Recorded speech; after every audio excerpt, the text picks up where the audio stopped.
yeah, I don't have a lot of followers yet. Gotcha. I do have some qualified followers for sure. Mm, Like, I don't know, like 100, 200 that are good quality. They're already my market. They're not like like personal friends or whatever. Yeah, okay. That's actually already enough enough right? of yeah, yeah. Let me ask you a question. The amount of followers that you have, does that determine the amount of money you make? Well, it depends. Like if I have an audience of 30,000 qualified people, then I have a higher chance of basically reaching those eyeballs through stories. Um, Correct, but what if it's the wrong audience? Or what if the solution doesn't fit their yeah, exact? There's zero yeah, chance that yeah, they'll make money. Trust me, I have friends, I know yeah. people that have 200K and they don't, they haven't got any offer or they haven't figured out what they need yet for them to convert it based on money. I have clients that have 1,000 followers and they make, say like 100K per month, 150K per month. Hmm. The Okay, yeah, monetization, bro, is everything because the type of content that you create will be dependent on the type of people that you attract. And the type of people that you attract will be dependent on the amount of money you make, bro. Like, think about it. yeah, yeah, Like, you know what I mean? yeah. Where do you feel like that belief comes from? Um, yeah, I think it's probably just I'm creating excuses, not to do it, I guess.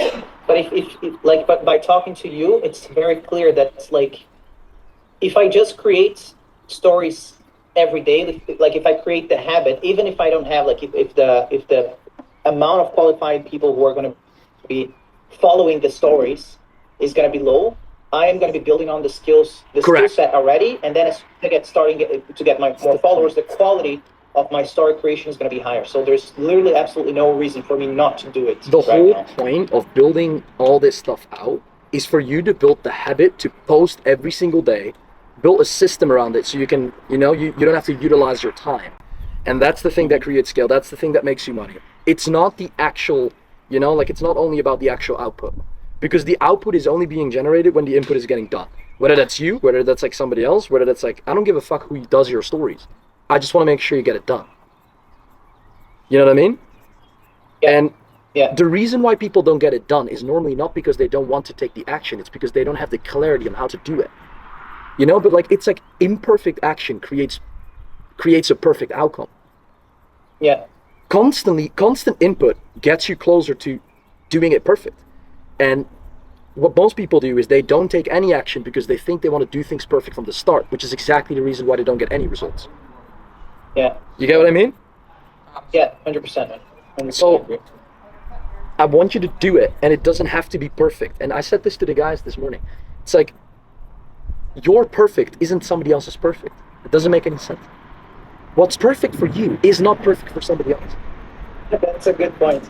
Yeah, I Right? never thought about this. Think about That's this, right? true. You make seven different. Even if, yeah, even if you spend like a lot of time creating this fucking perfection, you put it out there, and And I'm it's like, just a I'm matter like, of maybe I like the first post you posted instead of the seven one, and you spend like 5 hours on the seven one. I'm like, what the fuck are you doing? So like, the beauty about content is that every single person looks 20x more deep in detail into their own content than other people do. Biggest limiting yeah, belief of people, it's thinking what other people think. Because guess what, bro?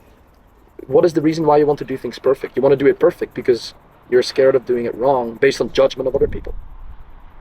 Because if there are no other true. people, who's gonna judge on you, Yeah, right? yeah. For the follower ads, man, I'm actually running them. Okay, but actually, yeah, they're pretty shit.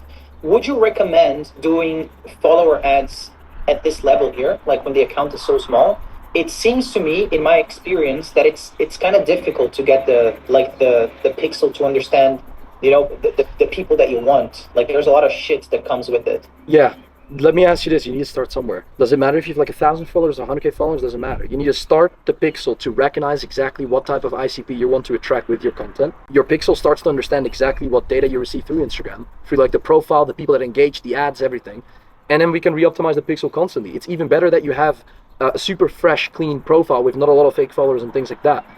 Just because your pixel can then utilize the complete opportunity of having it pure as you have right now, which means like your pixel in a year from now will be so fucking optimized. You'll have everything you need. Mhm. Yeah. You'll have literally everything Okay. you need because it's a perfect profile. Like my pixel's been through so much stuff, bro. It's like my pixel has been through like fake followers, like blocked accounts, so like it fucks it up. You know what I mean? Um, Yeah. yeah, that's kind of like the only problem I'd say. Yeah. Okay. Okay. I like it, man. I know that you guys have a module on that, but just to get your like live feedback, what in your experience has been working really well, man, for follower ads? They create the angle of like if you're a X and you're looking for Y, you get Z, like the standard procedure, right? So what Yeah. worked really well for our niche specifically is two things: is angling the hook with a pain point. So like, what are the biggest pain points in our market, right? You figure out the biggest pain points and you angle a hook around that pain point. You don't speak directly towards the person, because when you speak directly towards the person, they're gonna think, oh, you're another one like that. But when you speak directly to their pain points, they don't like. You know what's the beautiful thing about that? It's like they don't. For them, it doesn't feel like you're speaking to them, but you're still speaking to them, and you still got their attention because you trigger one of their pain points. That means 100%. Yeah. that means that the first 3 to 5 seconds is where you keep their attention. And guess what? Ads, we all know, the only thing we want is people to look as long as possible. Yeah. So when we have their attention for the first 3 to 5 seconds, we can go over in the body. And in the body, we can like really utilize more pain points. We can create CDAs. We can do any solution. And that's where the conversion happens. But the beauty about ads is that most people don't understand how to catch people's attention in the first 3 to 5 seconds. When you got them over the first 5 seconds, they'll keep watching, bro. That's not the point. People either click off in the first 3 seconds or they watch the full ad. It's never like a duration. Let's say an ad is like 20 seconds. They'll never click off at 10 or 12.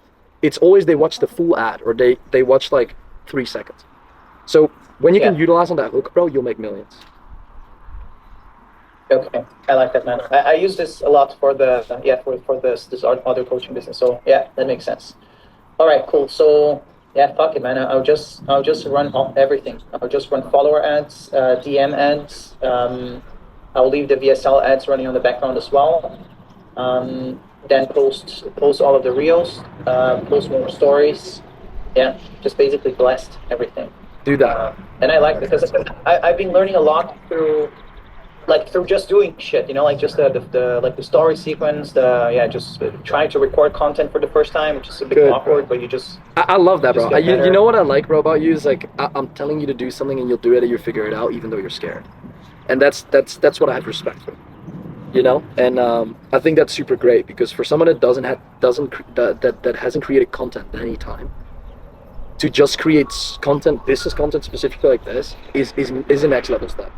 It took me fucking months, bro. It took me months to figure out for me to post my first post because I was scared of judgment of other people. But I think it's good.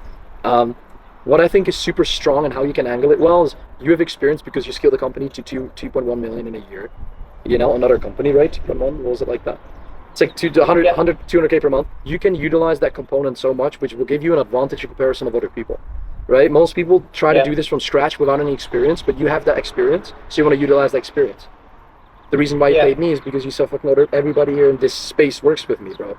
Like people know that that I'm the best at what I'm doing, so people pay me because they see that I'm the best, and I'm not saying that, but I'm showing it by showing the proof. It's all about proof, right? Like people see the testimonials, they're like, yeah, fuck, like and I think you can utilize that as well because you have this case study. I paid Cool Garden's chief sales officer to show me the secret. True, but like it sounds like, is there any proof of concept of it? Because this just sounds like it's like saying all these guys reaching out to you say like, yeah, I worked as an editor for Iman. Like now, bro, there's so many people saying like I worked as an editor for Iman or Samuel, and they're like, bro, like fuck these guys. They probably like edited one word and then they call themselves editors. So be careful with the angle. Unless you have proof of concept of the fact that you actually did that. So whenever 7K running ad call funnels, I like that a lot. This is a more unique angle because it's more direct. When you utilize other people in your ad within the start, there's an instant type of behavior with people that they're gonna think you're either a scam or things like that. You know what I mean? Because like you have to understand that when you use other people, they want to see the proof of the fact that you work with these people. Like I paid Cool Gordon chief sales officer, like it's like if you can angle it in a way where you can show proof, that's what you need, bro. That's where you create the desired outcome that you want. Yeah, I get what you mean. Actually, it makes sense. And now I'm just remembering like YouTube videos where I see like someone reviewing like Alex Samosi mastermind event or something like this, and actually I have exactly this reaction that you just mentioned. It's like, okay, whatever. It's like it doesn't mean anything. Right? People are like, yeah, it's fuck. I don't give a fuck. Like, so like it's Yeah. like, and to be honest, like I wouldn't care. Like this chief officer, think about how people respond on it. How would you respond on it? If you would see this, yeah, I paid Cold Ordinance chief officer. You're like, ah, it's probably like whatever. Like, Yeah. it's like so many people are Yeah. saying it, so like it doesn't matter anymore unless there's proof of concept. But the most important lever is you don't have time to show proof of concept in a 3-second ad where you need to capitalize on their attention. Yeah. You want to say the most controversial shit. Like the beauty about ads is it's not about testimonials and credibility in the first 3 seconds. It's you saying some crazy shit that makes them keep listening to you. And crazy shit is different for everyone. That's why I'm saying when you figure out what your ICP is and the person that you want to focus on, you'll know exactly what to say to make them trigger, to feel them like, you know, to make them feel triggered. Because when people feel triggered, they have the attention span to keep listening. And that's what you need. Because guess what? The conversion doesn't happen within the hook. The conversion doesn't happen there. It's purely to keep their attention, to get to the point of the body where the conversion happens. But conversion will never happen whenever there's no hook. So like the hook and body play into each other. It's like generated attention and then converted attention. You know? But how the fuck do you want to convert attention without generating it? Yeah. You know? I like that. Yeah. Because the conversion is where the money is being made. It's the most important thing. Without the hook, like people will never, you know? It's like a first like sparkling point. When you see a girl, you're like, fuck, damn, she's hot, you know? And then you're like, the conversion happens later. And when you don't like her, then you're not gonna fucking talk to her. And the conversion never happens. It's interactions with people, it's interactions with friends, it's relationships, it's business. It's like hook, conversion. It's like traffic, conversion. It's attraction, relationship. You're like, it's a conversion.